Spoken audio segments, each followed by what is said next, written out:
Cycle समोसे वाला।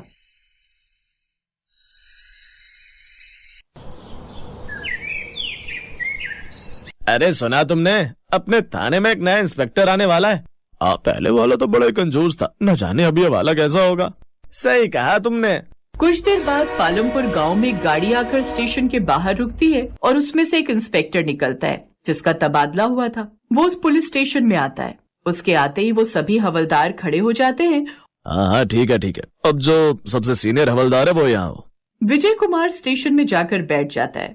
ओह, तो तुम हो यहाँ के सबसे पुराने हवलदार? जी साहब, मेरा नाम मनोहर है और मैं अगले साल ही यहाँ से रिटायर होने वाला हूँ। तो क्या करूँ, बैंड बाजा मंगवाऊँ क्या?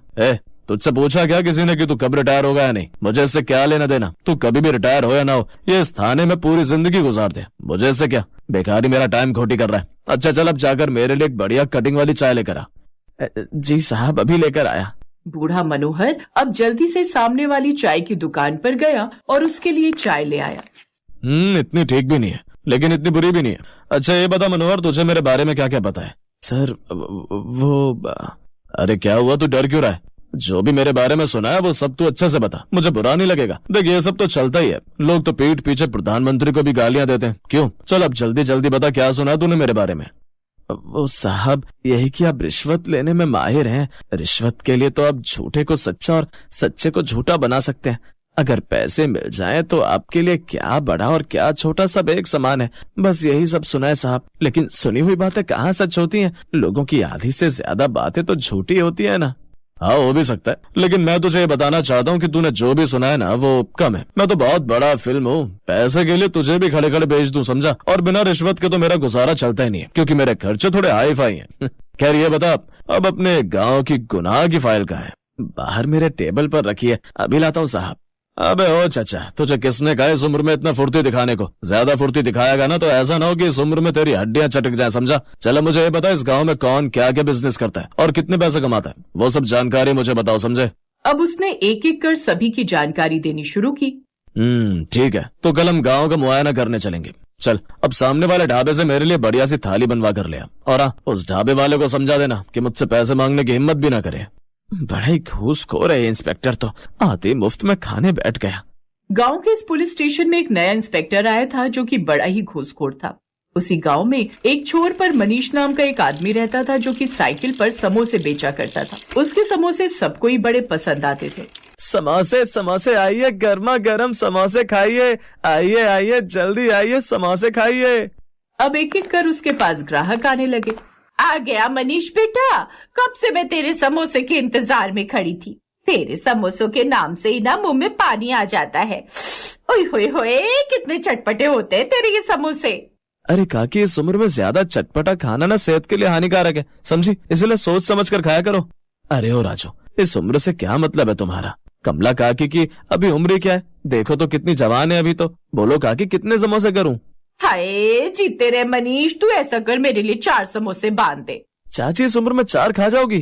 चुप कर कमबख्त, मेरे खाने पर क्यों नजर लगा कर रखे हुए है? हाँ राजू, काकी बिल्कुल ठीक कह रही है। खबरदार जो तूने अब से काकी को नजर लगाई। मैं तो कहता हूँ काकी, तुम काला टीका लगाकर निकला करो, तुम्हें किसी की नजर नहीं लगेगी। बिल्कुल ठीक कहता है तू बिटवा।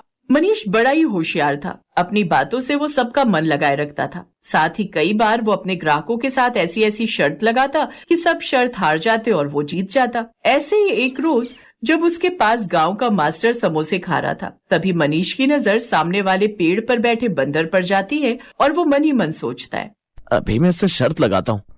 हाँ, इसमें कौन सी बड़ी बात है? वैसे भी तू साइकिल समोसे वाला, मुझसे क्या ही शर्त जीत पाएगा? बोल क्या सवाल है, मैं तैयार हूँ।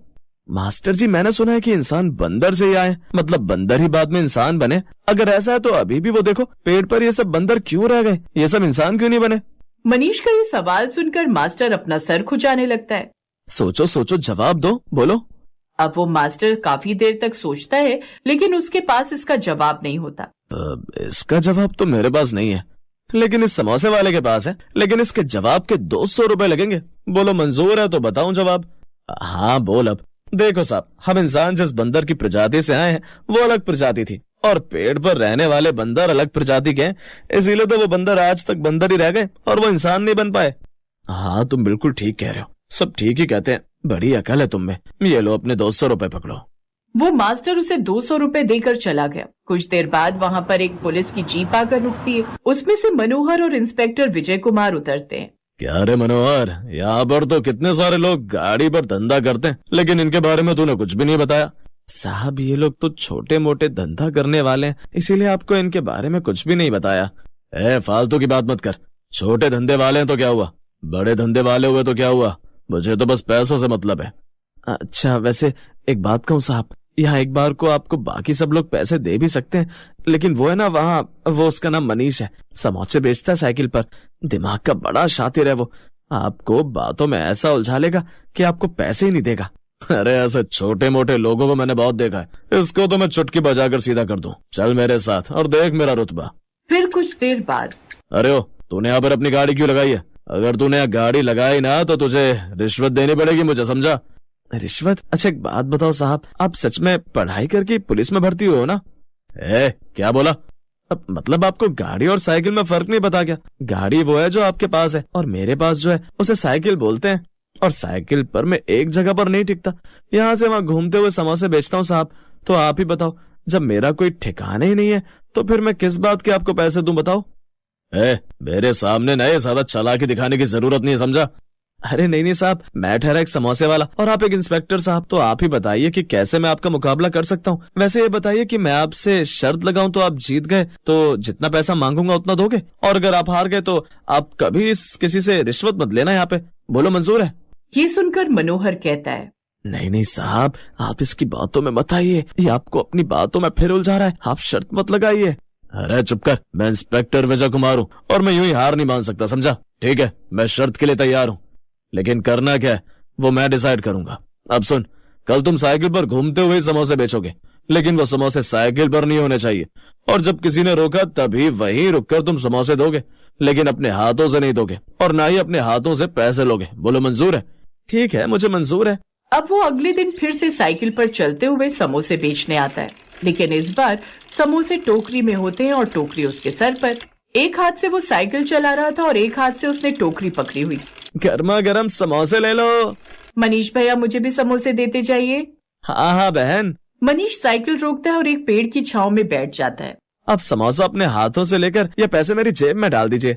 इसी तरह सभी ग्राहक उसके पास आते हैं और खुद समोसा टोकरी से उठाकर पैसे उसकी जेब में डालते हैं, जिससे वो अपनी शर्त जीत जाता है। देखा साहब, मैंने ना तो समोसे साइकिल पर रखे और ना ही मैंने उन्हें ग्राहकों को अपने हाथों से दिया और ना ही उनसे पैसे लिए। अब शर्त के मुताबिक मैं शर्त जीत गया और आज के बाद आप मुझे कभी साइकिल पर समोसे बेचने से नहीं रोकेंगे और ना ही आप कभी किसी से रिश्वत मांगेंगे। ये सुनकर विजय कुमार पर सब हंसने लगे और वो मनीष की होशियारी देख उल्टे पांव वहां से लौट।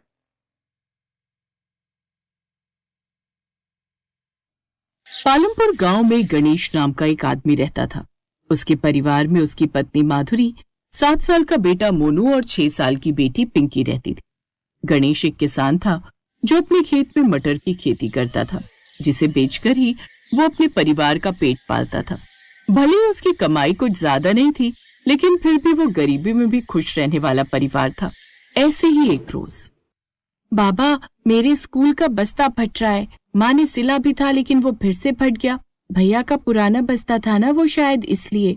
बाबा आप मुझे नया बैग दिला दो ना, स्कूल में सब बच्चे मेरा मजाक उड़ाते हैं। हमारी बिटिया को नया बस्ता चाहिए। ठीक है, इस बार की फसल से जो भी कमाई होगी ना तो मैं तेरे लिए नया बस्ता ले आऊंगा। तो बस अपनी पढ़ाई लिखाई अच्छे से करना, अच्छा, और खूब नाम रोशन करना अपने बाबा का। अच्छा बाबा, उसे नया बस्ता और मैं कब से नया बैट मांग रहा हूँ उसका क्या? चुप कर नालायक, है वो पढ़ाई की चीज मांग रही है और तू बेफालतू के पैसे खर्च करवाना चाहता है। तुझसे छोटी है लेकिन अक्ल तुझसे ज्यादा है उसमें। हाँ अच्छा बस भी कीजिए, इनका तो यही चलता रहता है। आप इन्हें जल्दी से स्कूल छोड़ाइए, नहीं तो मौसम बिगड़ रहा है, कहीं बारिश ना आ जाए। हमारे पास छाता भी नहीं है। हाँ चलो बच्चों जल्दी चलो। माधुरी, मैं इनको छोड़कर वहीं से खेत पर चला जाऊंगा। है तुम भी घर का काम निपटा कर चली आना खेत पर। इस बार मटर की फसल अच्छी हुई है, ऊपर वाले ने चाहा तो इस बार हम नया छाता और बस्ता जरूर खरीद पाएंगे। और नया बैट भी बाबा। अरे तू नहीं सुधरेगा, चल। गणेश दोनों को स्कूल छोड़कर वहीं से काम पर निकल गया। कुछ देर बाद माधुरी भी घर का काम निपटा कर खेत पर आ गई। फिर दोनों साथ में खेत पर काम करने लगे। दोनों पति पत्नी सारा दिन इसी तरह अपने खेत पर मेहनत करते। ऐसे ही कुछ दिन बीत गए। बस माधुरी, अब अपनी मटर की खेती तैयार हो गई है, कल ही हम ये सब मटर उतार लेंगे। ठीक कहा जी, चलिए अब घर चलते हैं। दोनों पति पत्नी घर लौट रहे थे कि तभी रास्ते में उन्हें उनका मकान मालिक घनश्याम मिल गया। क्यों भाई गणेश, कहाँ मुँह छिपाता फिर रहा भाई है? भूल गया या फिर से याद दिलाऊं? इस महीने का तेरा किराया अभी बकाया है। आप मुझे कुछ दिन की मोहलत और दे दीजिए मालिक, मैं जल्द ही आपके पैसे दे दूंगा। वो तो तुझे देना ही पड़ेंगे, नहीं तो धक्के मारकर तुझे तेरे परिवार के साथ घर से निकाल फेंकूंगा। नहीं मालिक, बस कुछ दिन की मोहलत और दे दीजिए। अरे रानी तू कह रही है तो कुछ दिन की मोहलत और दी जा। ये कहकर घनश्याम वहाँ से चला गया। दरअसल माधुरी दिखने में काफी सुंदर थी, इसलिए अक्सर गांव के कुछ लोगों की नीयत उसे देखकर बिगड़ जाती थी। मेरा बस चले तो इस गंजे के टाट पर अपनी चप्पल उठाकर मार दो। बिल्कुल भी तमीज नहीं है इसे औरत से बात करने की। जाने दीजिए ना, आप तो जानते ही हैं उनकी आदत। दोनों पति पत्नी घर आ गए। ऐसी शाम बीती और खाना खाकर वो सब नीचे चटाई बिछाकर सो गए, इस उम्मीद में कि कल से उनके दुख दूर हो जाएंगे। लेकिन किस्मत को तो कुछ और ही मंजूर था। अचानक से आधी रात को मौसम ने करवट ली और बादलों की तेज गड़गड़ाहट के साथ गांव में तेज बारिश और ओले पड़ने शुरू हो गए और उस बारिश से उनकी मटर की सारी फसल खराब हो गई। बारिश थमने के साथ ही अगली सुबह वो खेतों पर भागकर गए तो सब कुछ बर्बाद हो चुका था। गणेश अपने मटर की हालत देखकर खेत में ही फूट फूट कर रोने लगा। ए भगवान, अब हम बर्बाद हो गए।